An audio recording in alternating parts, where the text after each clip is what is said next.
Fine arts, music, library, IB, health, and physical education programs have all been subject to cuts from the McAllen ISD public school system.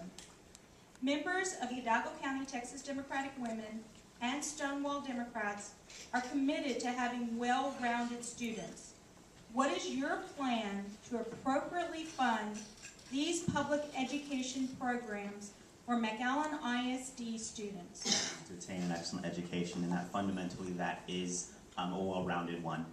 What I think we need to be very clear about is there's no way to nickel and dime this problem. We are facing a budget shortfall this year, and though we have plans to use the rainy day fund, we will face a budget shortfall continually for the next few years. What we need to have in place is a policy that allows us to identify what's working in our systems and for our people, from the janitorial staff to the superintendent, and to identify what works and fund it appropriately.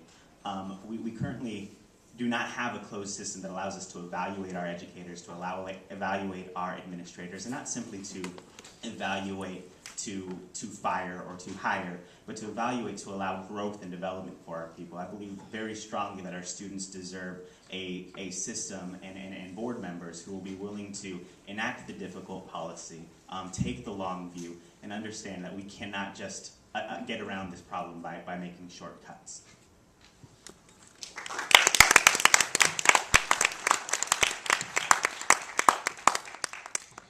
Hi, I'm Debbie. I signed up for Place One, and this is another good question that's right up my alley. I've been working on budget cuts and working on different ways. The question was, how do you plan to appropriately fund these programs? I actually have already presented. I've been at a board meeting. I presented a PowerPoint to the board. I've had our elementary kids trying to save music. I actually came up with a program to save music. If they could do away with substitute teachers, and if they could have the administrators, principals, assistant principals, if they could take substitute duty, just like people take jury duty, if they could take it for 5 days every year, that would save the $1,300,000 that we need for music teachers. My point is, there's ways to look at other things.